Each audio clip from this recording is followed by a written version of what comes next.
Ladies and gentlemen, by any objective fact-checking standard, if Debbie Wasserman Schultz had tweeted, and she likely did, that the election, that the primary was fair and neutral in 2016, that would be wrong. There would then be some kind of disclaimer saying, just to let you know, the Democratic primary was not fair and neutral, and 4 Democratic officials, including Debbie Wasserman Schultz, were forced to resign. By any objective, so she might have tweeted something to the effect that everything was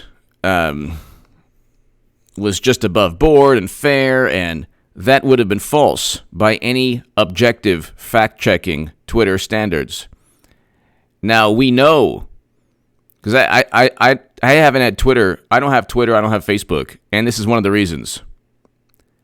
In addition to the fact that I got a threatening message against my life on Twitter, and I filed a police report using the Twitter handle. And the police department and the police officer actually looked at the messages and the direct messages and said, yeah, go ahead and file the report. He also talked to me about the Second Amendment, which is really interesting. But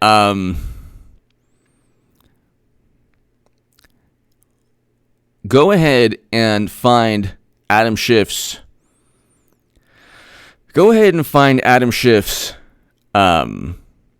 Text messages. Go ahead and fact check them pertaining to Trump working with Russia. They never had evidence that Trump worked with Russia. They had opinions and viewpoints and confidence levels. Any tweet that said that Russia helped Trump would be objectively false, because it is based on high to moderate confidence that President Trump is saying Democrats will cheat using mail-in ballots. That is his belief. That is his confidence. He is confident in that assessment. The intelligence community is confident in their assessments. So you're dealing with, and this is not going to work out because, like I said, he did not work with Russia. The Mueller report stated he did not. They didn't have any evidence that Trump worked with Russia.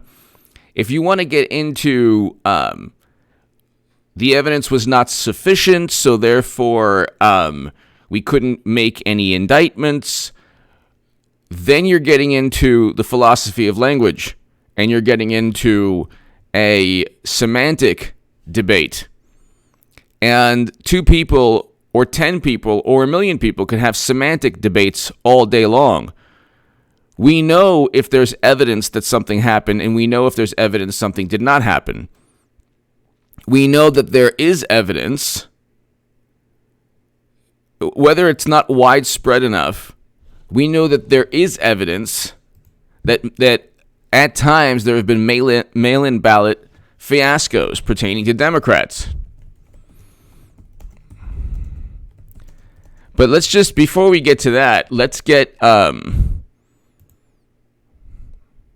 here's a Daily Caller article. Here's what you need to know about ballot harvesting and Democrats' push to expand mail-in voting by Marlo Safi.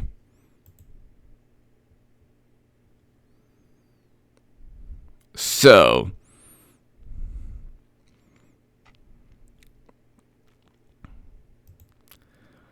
Daily Caller, South Carolina ballots found in Baltimore as voter fraud concerns grow.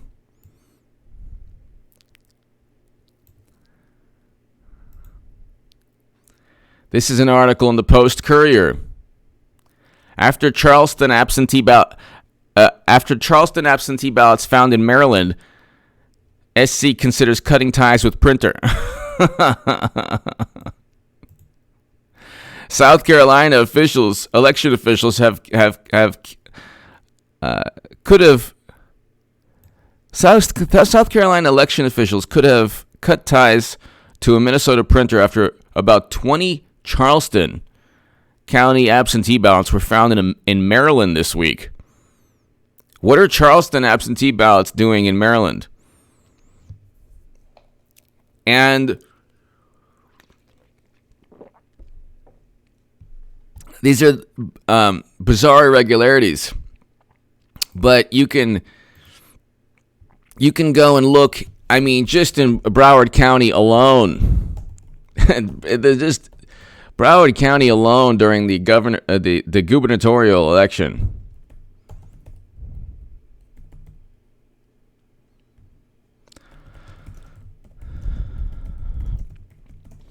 We can go on. I mean, audit reveals flaws plague 2018 election in Broward County. Audit finds 2018 election in Broward County was marred by waste, extra votes, unnecessary delays, Sun Sentinel. So,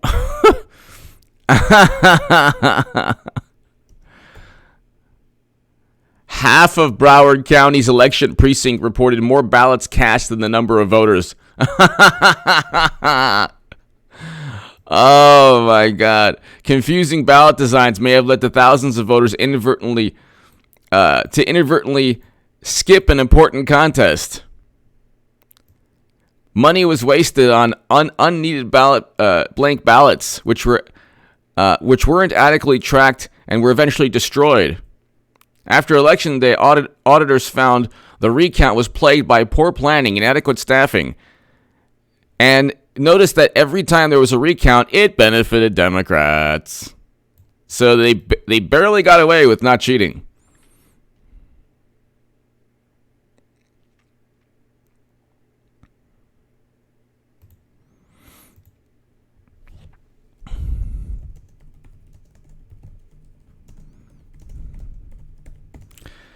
So, I mean, you don't have to look far, and this is the Sun Sentinel. You don't have to look far. So, you do not have to look far. And so when President Trump makes a high to moderate confident assessment, it is fact-checked beyond belief. When the intelligence community makes a high to moderate confidence assessment, it is viewed as the word of God. And it is a fact. Confidence levels also led to President Trump being impeached. Go ahead and find every Pelosi, Schiff, Hillary Clinton tweet. By the way, Clinton's going to be nominee. Did I tell you that? Have I told you that lately?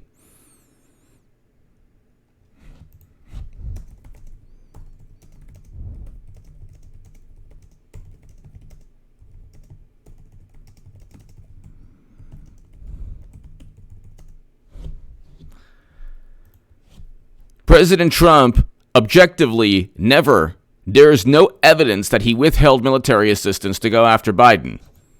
There is zero evidence. If you want to talk about the circumstantial evidence, then you look at the circumstantial evidence also of Uranium One officials giving money into the Clinton Foundation. Agent Pepsi One!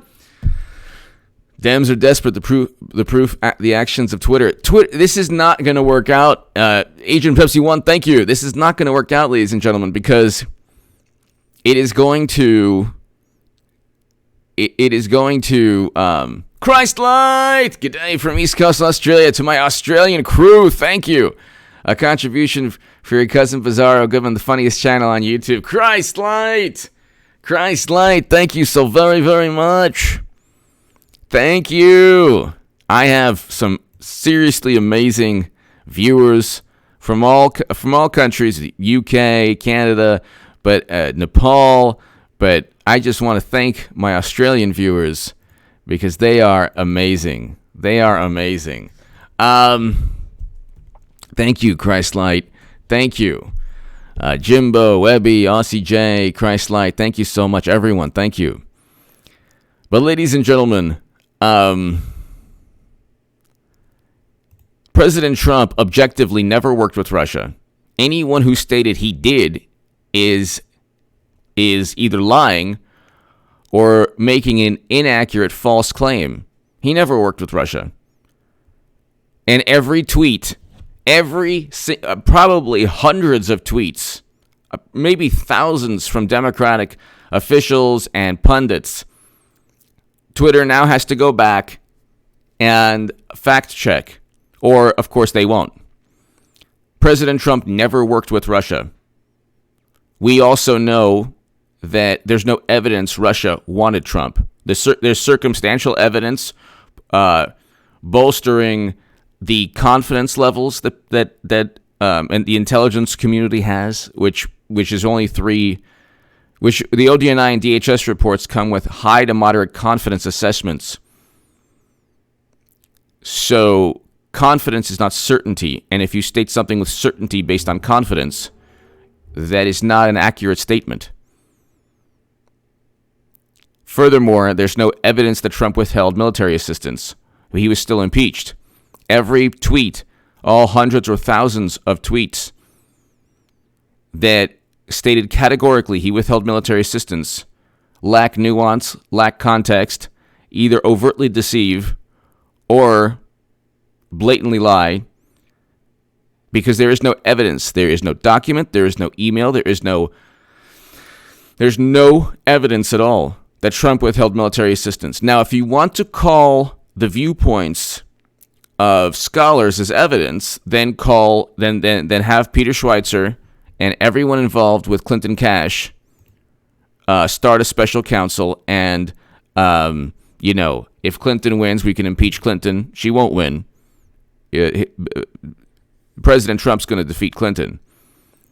But the next Democrat that gets elected eventually can be impeached based on what a whole bunch of people feel is not just circumstantial evidence, but direct evidence. So they don't have evidence, so there's a litany of circumstantial evidence with Clinton. She used a private server. She deleted 30,000 emails, private servers for 4 years. You would do that to hide communication. This is not rocket science. My point is, if you desperately want to, so here, Oakland, California, Twitter added information to refute the inaccuracies in President Trump's tweets for the first time on Tuesday. Well, what about the inaccuracies in Nancy Pelosi's tweets regarding impeachment? What about the inaccuracies of almost every tweet from Adam Schiff regarding Trump-Russia? The inaccuracies over a whole bunch of tweets from Adam Schiff, from Nancy Pelosi, from Democratic pundits saying that Trump worked with Russia or that Russia wanted Trump. We have no evidence that. Where's the evidence Putin wanted Trump aside from Facebook ads and the alleged hacking of the DNC that even CrowdStrike's CEO states he doesn't have concrete evidence. So, where's the evidence that Trump cost lives himself because he went golfing or because of his inaction? Where's the evidence that Trump cost lives because of his inaction? Because if there's evidence of that, then President Obama's inaction cost the lives during every flu season. Or, I don't know, President Trump directly is responsible for the lives lost in Libya. You can actually make a much better case of that, by the way. He engaged in a failed NATO intervention. President Trump did not. Over half of all the lives lost in America are in 3 to 4 states. We have 50 states. Over half. God bless the people of those states.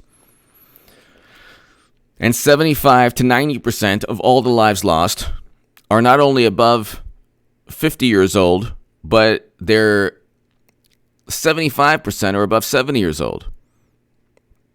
And 90% of the lives lost have underlying health conditions. So Trump in January started a task force and imposed travel restrictions. On March 1st, Andrew Cuomo stated that the general risk remains low.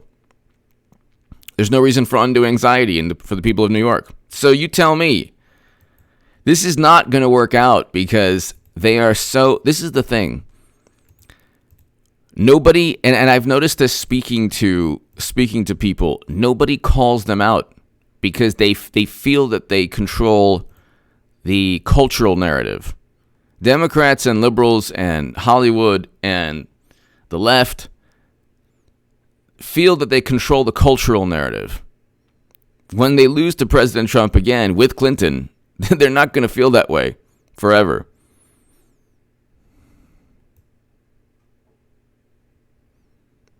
So, they have not asked themselves the following.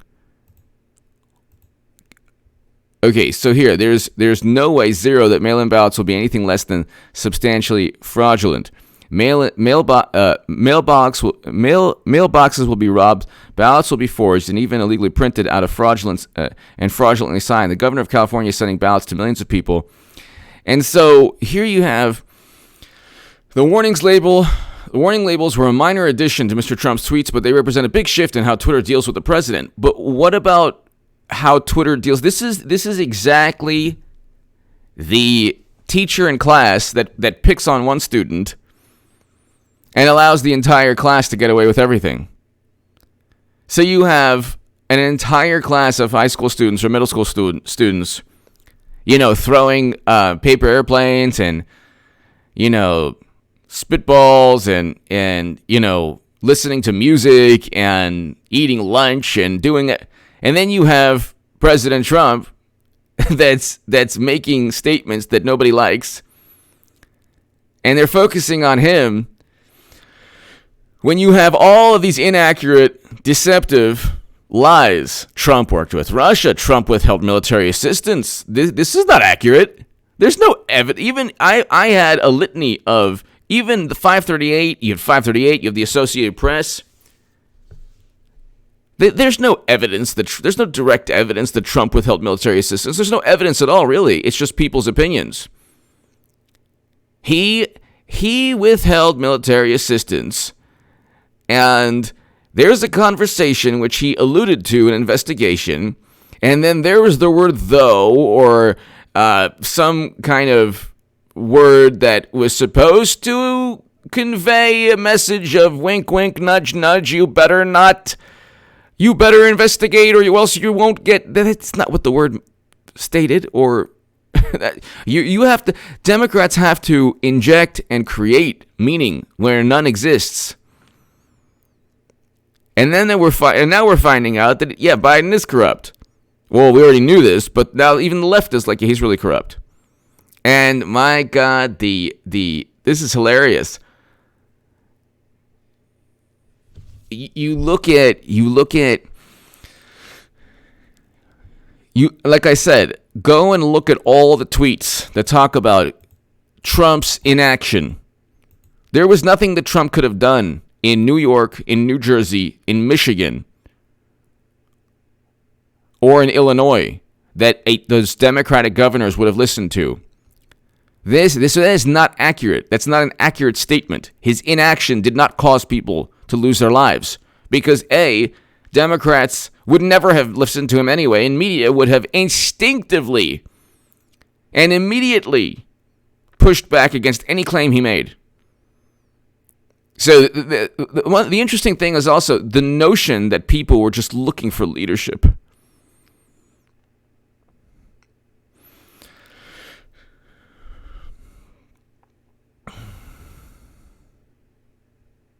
The notion that people were looking for leadership and they were just desperately searching for President Trump to lead them. Nothing Trump says that they'll listen to. So anyway, he cannot tell governors how many masks or ventilators to acquire. Those are the fault. The fact that Democratic states were the most unprepared and had the most carnage should point back to the Democrats who run those states, namely the governors. But again, these people, this ain't going to end well politically, and they're just going to drag every single. The media is going to, in the most apoplectic, hysterical, and maniacal manner, convey everything. And I mean, they ended up bullying Jack at Twitter. They ended up bullying him to the point where he acquiesced. But see, again, you have this you have these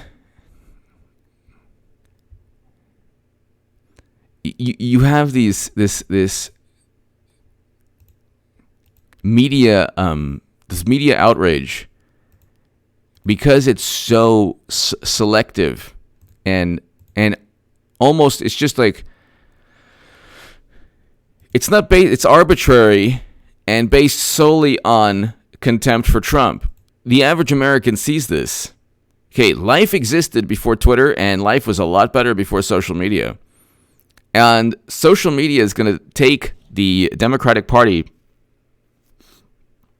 It's already into the abyss. The Democrats and media. The Democrats and media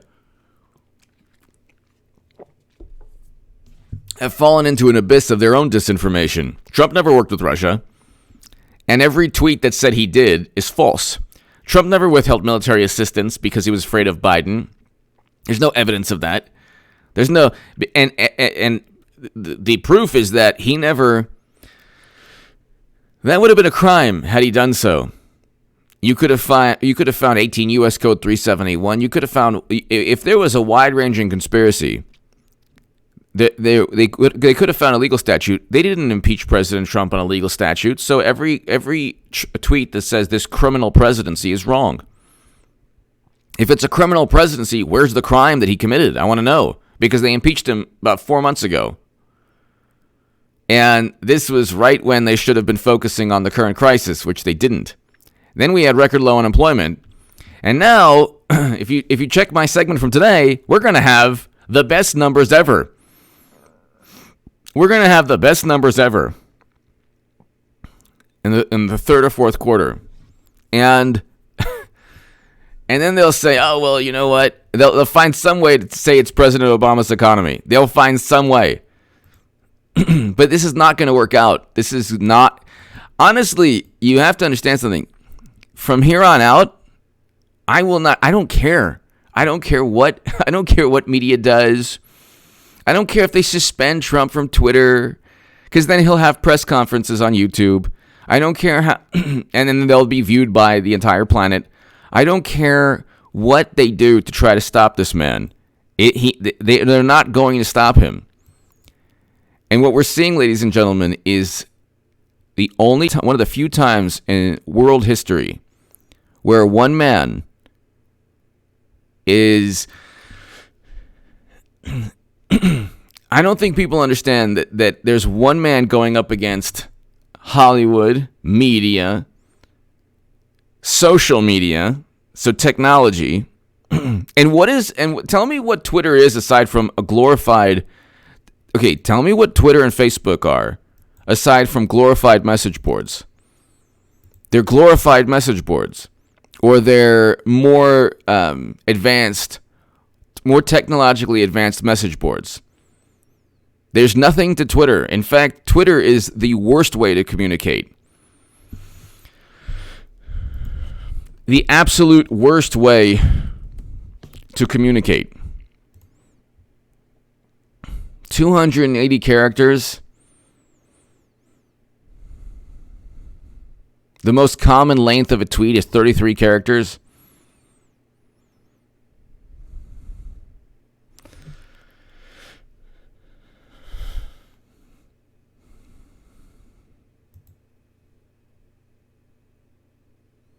Before it was 140 characters.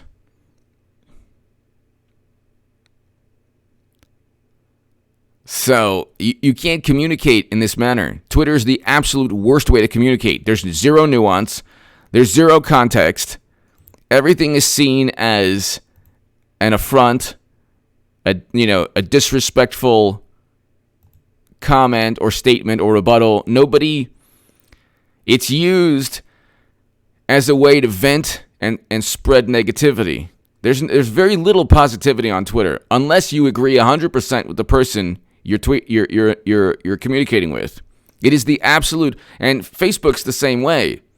Although Facebook, you can share photos, and there's actually more positivity in Facebook. But then even that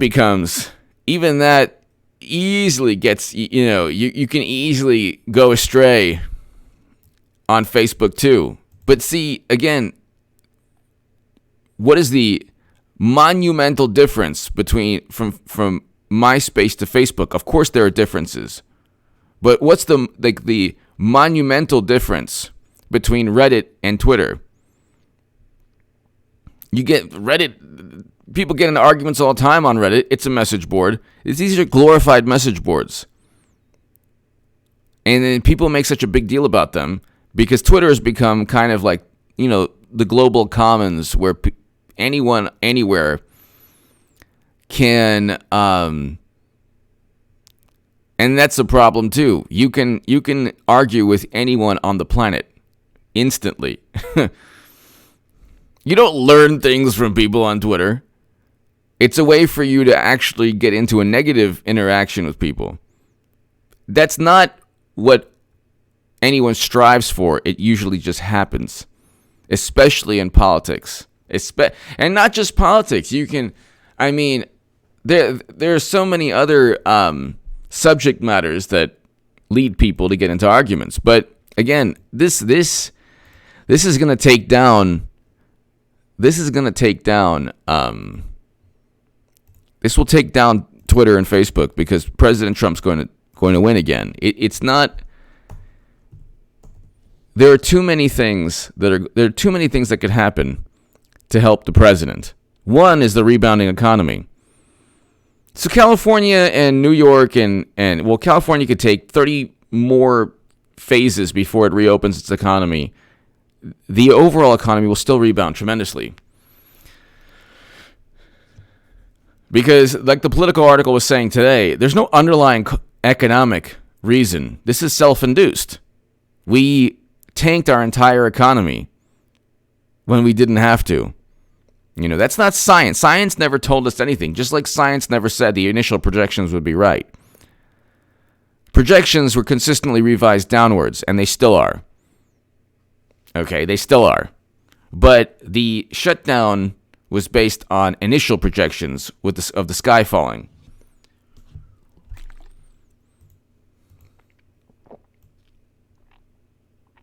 So, Jimbo! H.A. the Dems turn everything into a circus. It's their MO to frustrate Trump. Exactly. Exactly.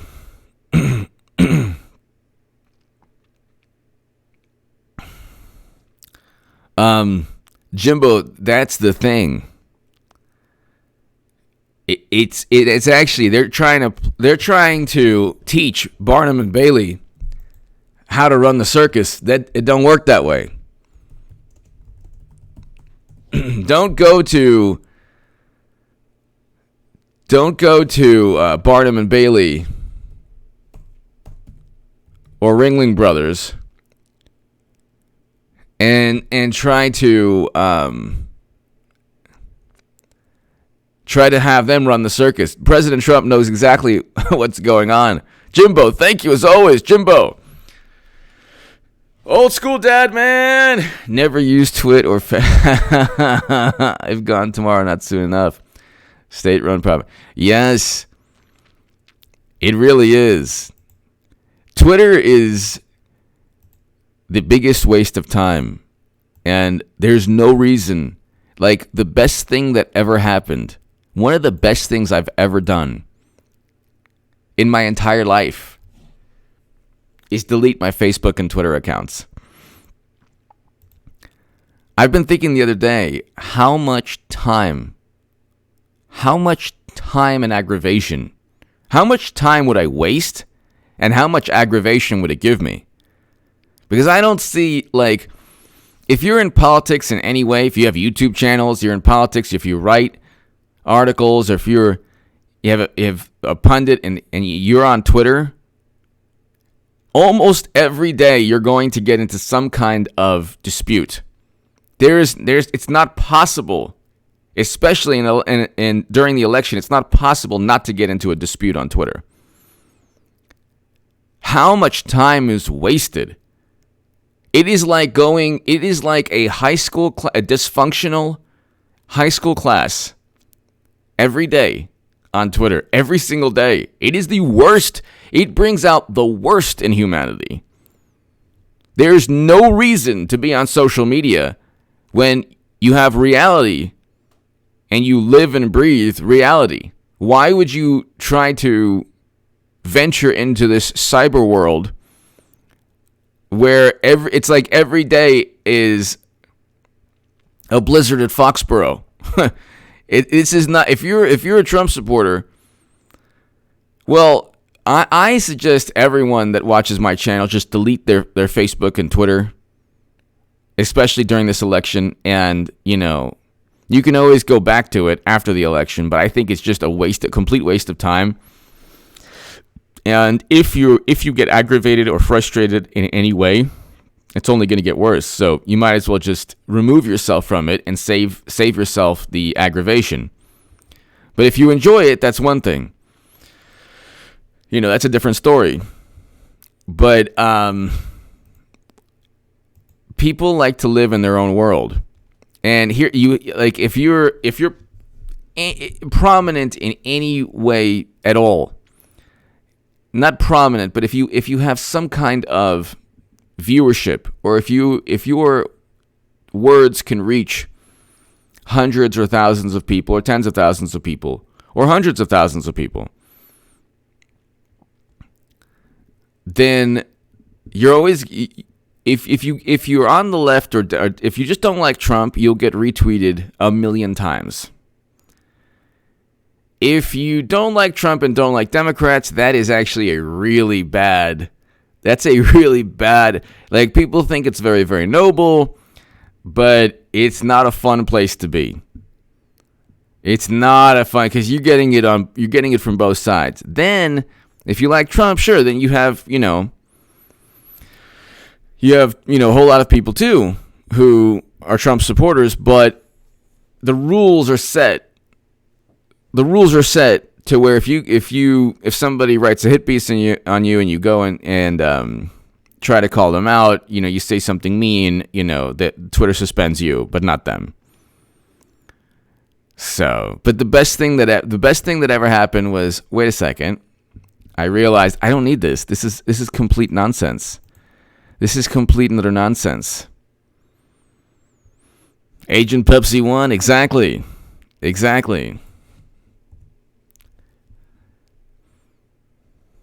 And it's like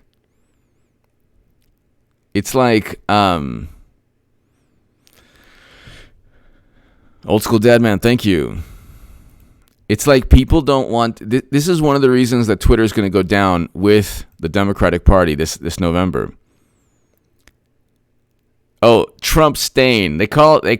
Okay, so they're calling it the Trump stain, but then you could. Then wait, where's the fact check, or where's the Twitter guidelines? What if they said fill in any Democratic and then stain? They would say, oh my God, with Trump, he's calling this person a stain. Oh my God, that has another meaning.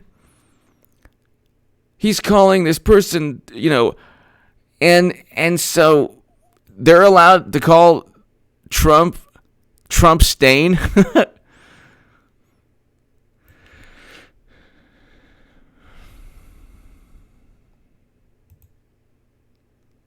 So whenever anything is categorically not true, or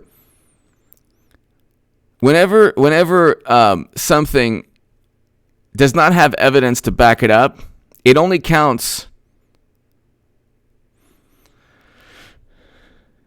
It only counts when it's Trump who is offending the It only counts when it's Trump that's offending Democrats. So this is a great article in the New York Times. Twitter must cleanse the Trump stain. Really? Is that a fact that Trump is an actual human stain? Or is that an opinion? A very mean-spirited viewpoint? Does that follow Twitter guidelines? Is that nice? And then people are like, Trump should be taken off Twitter. Do it. Go ahead and do it. And you will see the end of you will see the end of that platform, because the only reason that everyone talks about that platform is because of Trump. So Trump, you know what? Tomorrow, President Trump, you know what? Here, this is $1 billion idea, and it's probably already been done or what. Have Eric and Donald Trump Jr., Mr. President, start a platform tomorrow. It's not going to be that difficult to do. I don't think there's any. It's not that difficult. Start it tomorrow. And have it compete with Twitter. It could be literally could just be a Reddit type message board or whatever. Have it compete with Twitter. And then Twitter will talk about that. Even if Trump left, Twitter would then focus its attention on where Trump left to and what he's doing. So without President Trump, there is no Twitter. So go ahead and do it. It's so hilarious watching. It's so hilarious watching Democrats talk about the truth when they lie all the time. And these are the people who cheated Bernie Sanders. These are the people who literally cheated their own candidate, and they still haven't admitted that they did so.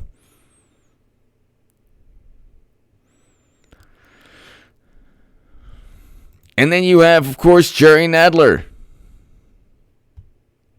and Adam Schiff and Nancy Pelosi and all of them.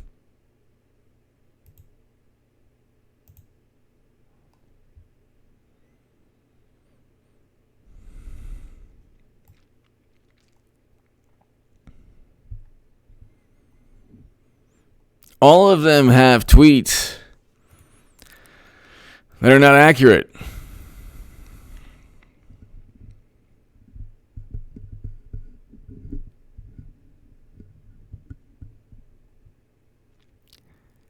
And the interesting thing is, it's like they make when Biden says the most horrendous, you are not, you ain't the you ain't quote. They went into public relations mode. And that comment was hurtful and arrogant and obscene. But my God, they went into public relations mode immediately. They did their best. Oh my God, they went into public relations mode immediately. Immediately. They did their best to just gloss everything over, and they've never spoken about it since. And you better believe the next time Biden deliberately tanks his campaign, there's no evidence that Trump worked with Russia. Every single statement that is a categorical statement he did is a lie and deceptive. There's no evidence that Trump withheld military assistance. Where's the evidence aside from the viewpoints of a whole bunch of people? Well, there's a lot of viewpoints. William D. Campbell, for one of an FBI informant, that states that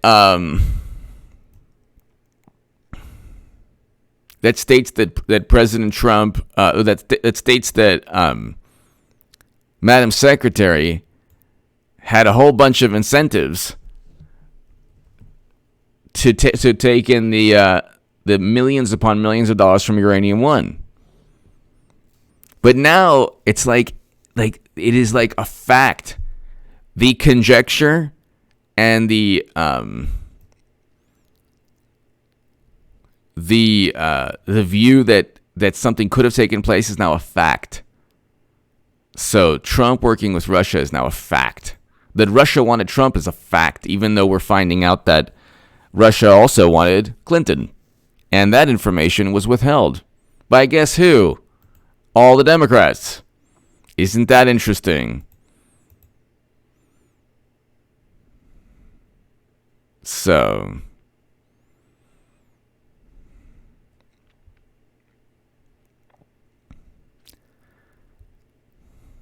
it's not going to work out. It's not going to work out for Democrats because from here on out, every Biden gaffe, every single Biden gaffe is going to be exponentially worse. So there's going to be a point. There's going to be a point, ladies and gentlemen, where you are not going to be able to, they're simply not going to be able to justify Biden anymore. And then I will have made the biggest political call of all time. And then you get Madam Secretary. There's 2 rounds of voting. The first round is the pledge delegates. They're not even bound to Biden. They're not even bound to vote for Biden. They're not. Then the second round is superdelegates. Maybe I'll just harp on this because this is more interesting than what I usually harp on here. So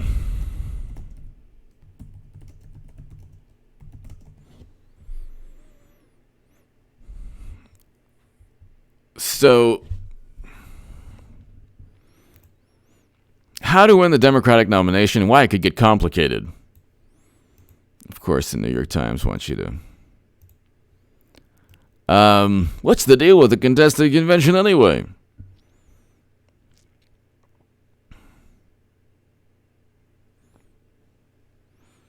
Here's what happens if no Democratic presidential candidate wins a pledged delegate majority. Even if he wins the pledged delegates majority, they still have to vote for him in the first round. And they're not legally bound. They're not legally bound to vote for Biden. So, how does a candidate win the nomination? Candidates can secure the Democratic presidential nomination by winning a majority plus of the pledged delegates up for grabs on the first ballot. But even if he has enough pledged delegates, he's still not going to, he's not assured. Well, first of all, they're not going to vote for Biden because he has no political, he's the political equivalent of the Hindenburg and the Titanic.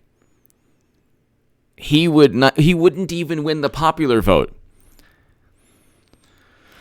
There are 3 types of pledged delegates: at-large delegates, pledged leaders and elected officials, and district-level delegates. The first 2 types, at-large and pledged delegates, are awarded proportionally to candidates. The district-level delegates are awarded to candidates who clear that 15% threshold. So, the pledged delegates are not legally bound to vote for Biden. Let's say he makes another obscene comment, like the "you ain't" comment.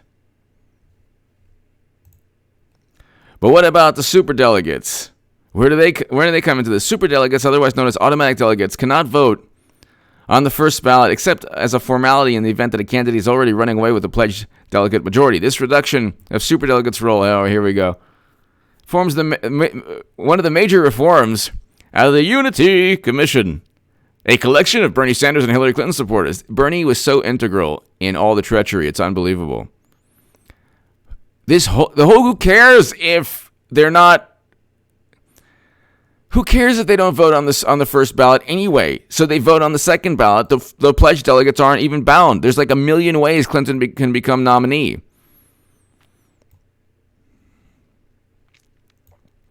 Jimbo! Forget Tyson Holyfield rematch. All eyes are going to be on Trump Clinton. Exactly. Exactly.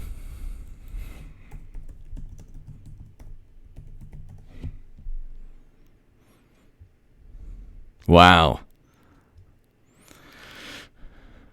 That would be interesting. Holyfield Tyson. Wow. For charity. Wow.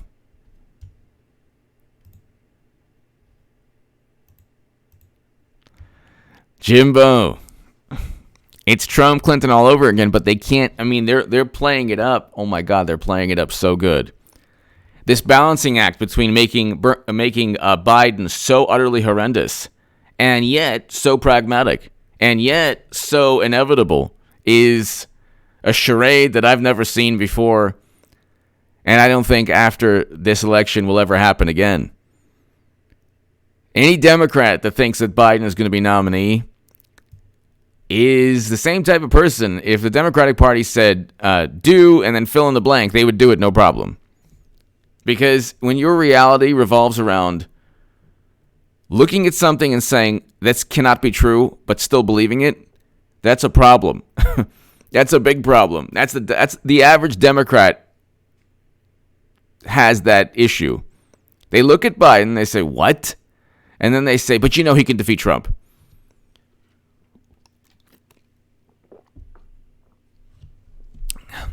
For mail-in ballots, you still have to go to the mail. People wouldn't even get out of bed to go to the mail.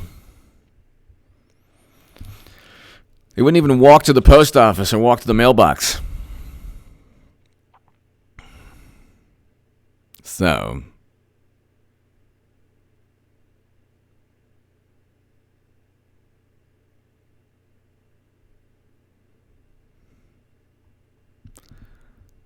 ladies and gentlemen, I think that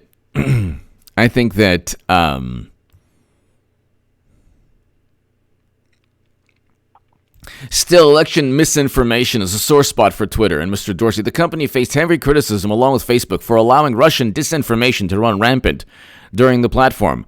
What about Democratic Party disinformation?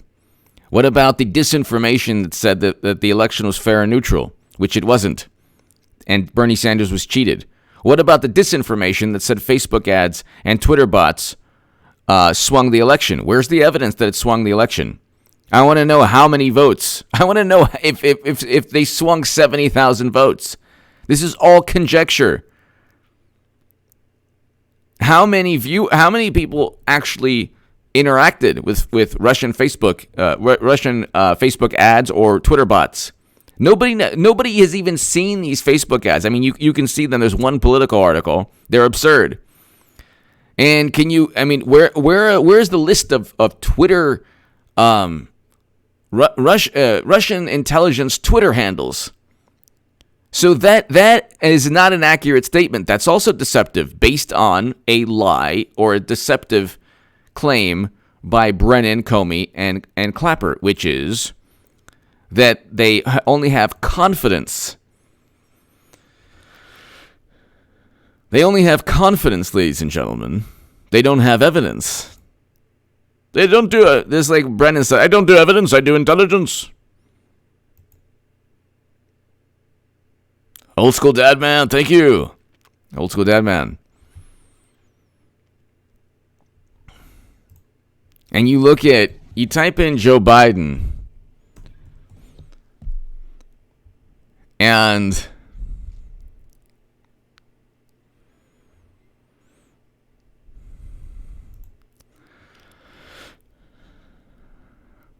Biden on controversial comments to Charlemagne the God. He was being a wise guy, and I responded in kind. What? Whoa, he's doing it again. He's tanking again. He's doing it. I'm telling you. He was being a wise guy. A wise guy. He was literally, there was nothing arrogant about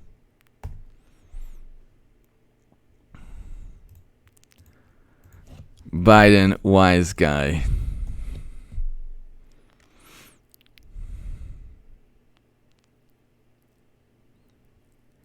Biden says Charlemagne the God was being a wise guy. And he responded in kind. Oh my God.